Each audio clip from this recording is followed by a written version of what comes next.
Salam sehat dan salam semangat buat semua anak didik kami kelas 11 MIA. Kita bertemu kembali untuk melanjutkan pembelajaran kita. Kali ini materi pembelajaran kita adalah dari alat optik untuk bagian yang kelima. Dan pokok pembahasan kita pada kesempatan ini adalah kita akan mempelajari bagaimana pembiasan cahaya yang terjadi pada lensa cekung.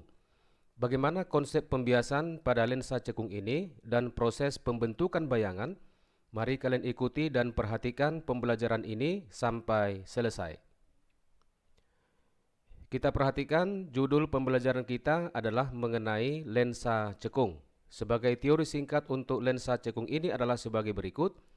Yang pertama, lensa cekung adalah lensa yang kedua atau salah satu permukaan utamanya berbentuk cekung atau melengkung ke dalam.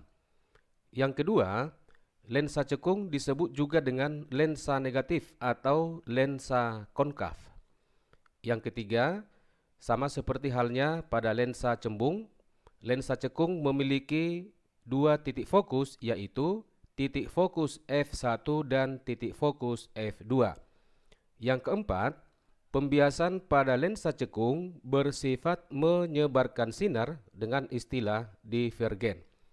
Untuk lebih jelasnya, keterangan poin untuk nomor 4 ini, kita perhatikan contoh pembiasan yang terjadi pada sebuah lensa cekung berikut ini. Ini adalah merupakan sebuah lensa cekung. Kemudian jika seberkas sinar datang pada lensa cekung ini, maka sinar datang ini akan dibiaskan ke belakang lensa dengan arah, kita perhatikan di sini, arah sinar pembiasannya adalah disebarkan, bukan mengumpul pada satu titik seperti pada lensa cembung. Berikutnya kita akan memperhatikan bagian-bagian dari sebuah lensa cekung. Sebagai keterangan dari gambar ini adalah sebagai berikut. R1 dan R2 ini merupakan jari-jari kelengkungan permukaan lensa. Kemudian OF1 ya, OF1 dan OF2 merupakan jarak titik fokus atau jarak titik api. Kemudian OP1 dan OP2 merupakan pusat kelengkungan lensa, di mana jarak OP1 itu sama dengan 2 kali jarak OF1 dan jarak OP2 sama dengan 2 kali jarak OF2. Nah, selanjutnya sifat-sifat bayangan yang terjadi pada lensa cekung adalah selalu bersifat maya karena terjadi di depan lensa. Kemudian pasangan dari sifat bayangan maya itu adalah bersifat tegak. Dan yang ketiga, sifat bayangan yang terjadi pada lensa cekung adalah selalu diperkecil. Selanjutnya kita perhatikan mengenai sinar-sinar istimewa pada lensa cekung. Sinar-sinar istimewa pada lensa cekung ada 3 sinar istimewa. Yang pertama, sinar datang sejajar sumbu utama akan dibiaskan seolah-olah berasal dari titik fokus f1 yang berada di depan lensa. Kita perhatikan di sini ketika seberkas sinar datang sejajar dengan sumbu utama, maka sinar ini akan dibiaskan ke belakang lensa dengan arah seperti ini. Dan apabila ini kita perpanjang, maka sinar bias ini akan melewati titik fokus f1. Kemudian yang kedua, sinar datang menuju titik fokus f2 di belakang lensa akan dibiaskan sejajar sumbu utama. Kita perhatikan di sini, apabila seberkas sinar datang yang diarahkan menuju titik fokus f2, maka sinar datang ini akan dibiaskan sejajar dengan sumbu utama. Kemudian yang ketiga, sinar datang melewati pusat optik lensa, yaitu titik O, tidak akan dibiaskan melainkan diteruskan.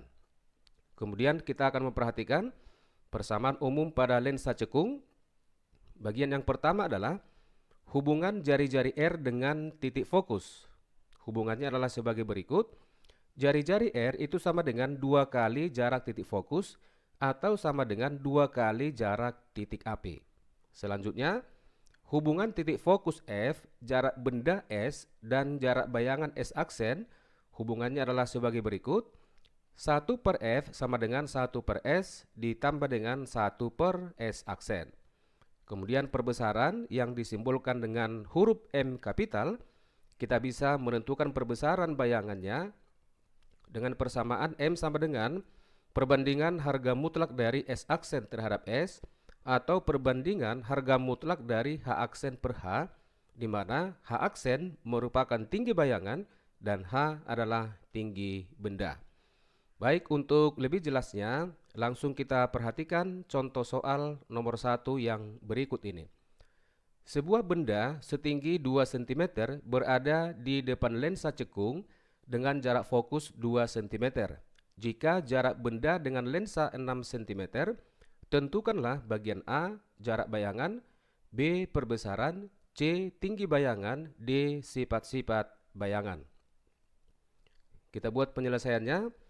Dari keterangan soal disebutkan tinggi benda H sama dengan 2 cm, kemudian jarak fokusnya di sini tertulis 2 cm.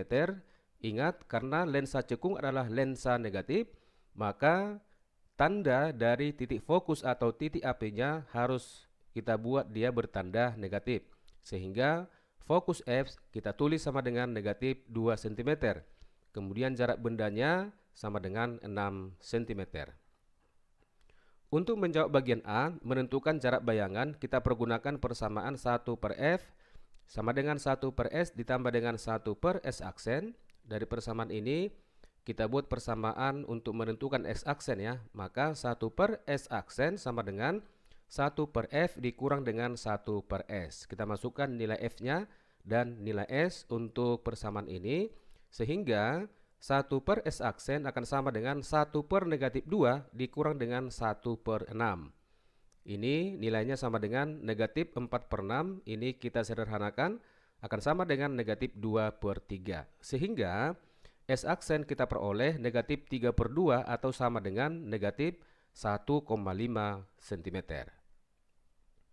Kemudian untuk menentukan perbesaran ya, kita pergunakan rumusnya M sama dengan perbandingan harga mutlak dari S aksen per S sama dengan perbandingan harga mutlak H aksen per H. Kita pergunakan perbandingan bayangan terhadap bendanya, maka perbesaran M itu akan sama dengan harga mutlak dari negatif 1,5 per 6, nilainya sama dengan 0,25 kali. Selanjutnya bagian C, untuk menentukan tinggi bayangan kita pergunakan persamaan untuk perbesaran ya. Perbesarannya sudah kita peroleh sama dengan 0,25 kali. Maka persamaan yang kita gunakan adalah hubungan M dengan perbandingan harga mutlak dari tinggi bayangan terhadap tinggi benda. Maka H aksen itu akan sama dengan perbesaran M dikali dengan tinggi benda H, sehingga H aksen sama dengan 0,25 dikali dengan 2 sama dengan 0,5 cm. Kemudian untuk bagian D mengenai sifat-sifat bayangan, di awal tadi sudah disebutkan bahwa sifat-sifat bayangan yang terjadi pada lensa cekung selalu bersifat maya, tegak, dan diperkecil. Kemudian kita perhatikan contoh soal yang nomor 2. Benda tegak setinggi 4 cm diletakkan pada jarak 10 cm di depan lensa cekung. Jika jarak titik api lensa cekung 6 cm, tentukanlah bagian A, tinggi bayangan, B, sifat-sifat bayangan, C, lukis pembentukan bayangan.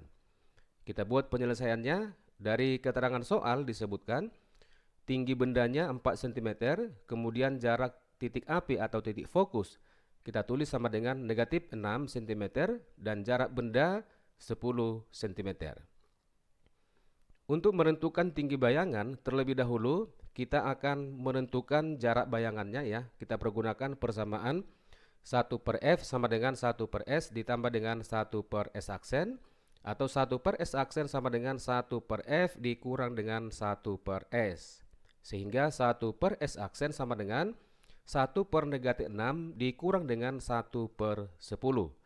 Akan sama dengan negatif 10 per 60 dikurang 6 per 60 sama dengan negatif 16/60, ini kita sederhanakan akan sama dengan negatif 4/15, sehingga S aksen sama dengan negatif 15/4 sama dengan negatif 3,75 cm dan terbentuk di depan lensa. Kemudian untuk menentukan tinggi bayangannya, kita pergunakan persamaan untuk menentukan perbesaran ya. M sama dengan perbandingan harga mutlak dari S aksen per S akan sama juga dengan perbandingan harga mutlak dari H aksen per H. Dari hubungan ini kita bisa membuat persamaan untuk menentukan H aksen ya, di mana H aksen akan sama dengan S aksen dikali perbandingan H terhadap S, sehingga H aksen akan sama dengan 3,75 dikali dengan 4/10 sama dengan 1,5 cm. Nah, kemudian untuk bagian B, sifat-sifat bayangan ini juga sudah kita sebutkan di awal tadi dan juga pada soal nomor 1, di mana sifat bayangannya akan selalu bersifat maya ya, terjadi di depan lensa. Kemudian pasangan sifat bayangan maya itu adalah selalu tegak dan bendanya atau bayangannya itu selalu diperkecil. Nah, selanjutnya untuk bagian C, yaitu melukis pembentukan bayangan. Nah, jarak bendanya di sini disebutkan sama dengan 10 cm ya, 10 cm. Nah, kemudian jarak titik fokusnya adalah 6 cm, maka P1 itu akan sama dengan 2 kali F1 ya, berarti 12 cm. Sehingga benda ini akan berada di antara titik fokus F1 dan P1. Kita lukiskan lensa cekungnya seperti ini ya. Nah, karena bendanya berada di antara F1 dan P1, maka di sini kita lukiskan bendanya seperti ini. Nah, kemudian untuk melukis bayangan yang kita perlukan adalah sinar-sinar istimewa. Cukup 2 sinar istimewa kita buat untuk menentukan bayangannya. Yang pertama adalah sinar istimewa yang datang sejajar dengan sumbu utama, maka akan dibiaskan di belakang lensa dengan arah seperti ini. Nah, kemudian jika ini kita perpanjang ke belakang atau ke depan lensa ini, maka sinar bias ini akan melalui titik fokus F1. Kemudian kita pergunakan sinar istimewa yang ketiga, yaitu sinar yang datang menuju pusat optik ya, yaitu titik O, maka sinar ini tidak akan dibiaskan tetapi akan diteruskan seperti ini. Nah, sekarang kita perhatikan di depan lensa ini sekarang ada perpotongan dari sinar bias. Artinya perpotongan ini merupakan pembentukan daripada bayangan, sehingga bayangan bendanya berada di sini ya. Nah, inilah sekarang menjadi bayangan yang terjadi pada lensa cekung. Kita perhatikan di sini ya, ini bayangannya adalah diperkecil. Kenapa? Karena ketinggiannya sudah lebih kecil daripada tinggi daripada bendanya. Selanjutnya kita perhatikan contoh soal yang nomor 3. Sebuah benda diletakkan pada sumbu utama sejauh 12 cm di depan lensa cembung dengan jarak fokus 8 cm. Di belakang lensa cembung ditempatkan lensa cekung dengan jarak fokus 12 cm. Jika jarak kedua lensa 48 cm, tentukanlah letak bayangan akhir. Kita buat penyelesaiannya. Nah, dari keterangan soal di sini kita anggap pembiasan pertama dilakukan oleh lensa cembung, sehingga jarak benda ini yang sejauh 12 cm itu kita buat menjadi S1. Artinya jarak benda terhadap lensa pertama dalam hal ini adalah lensa cembung. Kemudian titik fokus lensa pertama atau lensa cembung sama dengan positif 8 cm. Selanjutnya di belakang lensa cembung ditempatkan lensa cekung dengan jarak titik fokus sama dengan negatif 12 cm. Dan jarak kedua lensa kita misalkan sama dengan D, yaitu sejauh 48 cm. Kemudian pembiasan pertama kita lakukan oleh lensa cembung. Kita gambar terlebih dahulu susunan daripada lensa seperti halnya contoh soal yang telah kita kerjakan ketika kita mempelajari lensa cembung. untuk sebuah lensa bisa diwakili dengan sebuah garis lurus ya, dengan sebuah garis lurus atau garis vertikal seperti ini, maka ini adalah merupakan lensa cembung, ada tanda positif di atasnya. Kemudian di belakang lensa cembung ini sejauh D ditempatkan sebuah lensa cekung. Di sini ada kita buat tanda negatif, ini menyatakan lensa cekung. Nah, kemudian bendanya ditempatkan di depan lensa pertama ya, dalam hal ini lensa cembung sejauh 12 cm. Kemudian kita akan menentukan bayangan yang dihasilkan oleh lensa pertama, yaitu oleh lensa cembung. Kita pergunakan persamaan 1/f1 akan sama dengan 1/s1 ditambah dengan 1/s1 aksen. Atau 1/s1 aksen akan sama dengan 1/f1 dikurang dengan 1/s1. Sehingga 1/s aksen akan sama dengan 1/8 dikurang dengan 1/12, ini akan sama dengan 1/24. Sehingga S1 aksen itu sama dengan 24 cm. Kita perhatikan di sini bayangannya adalah bertanda positif, artinya bersifat nyata dan terbalik, dan terjadi di belakang lensa pertama sejauh 24 cm. Maka kira-kira seperti ini ya bayangannya. Kita perhatikan ini adalah bayangan yang terbalik dengan benda semula ya. Ini menjadi S1 aksen. Nah, kemudian bayangan S1 aksen yang dihasilkan oleh lensa cembung itu akan menjadi benda untuk lensa cekung yang kita buat dengan S2. Nah, sekarang jarak bayangan ini terhadap lensa kedua atau lensa cekung kita buat menjadi S2 karena bayangan ini sekarang akan menjadi benda untuk lensa cekung. Nah, kita akan menentukan seberapa jauh S2 ini. Kita perhatikan di sini ya, D itu akan sama dengan S2 ya ditambah dengan S1 aksen, sehingga S2 itu akan sama dengan D dikurang dengan S1 aksen. Jarak kedua lensa D itu tadi sama dengan 48 cm dikurang dengan S1 aksen 24, maka S2 sama dengan 24 cm. Kemudian kita akan membuat pembiasan kedua oleh lensa cekung, kita akan menentukan S2 aksen.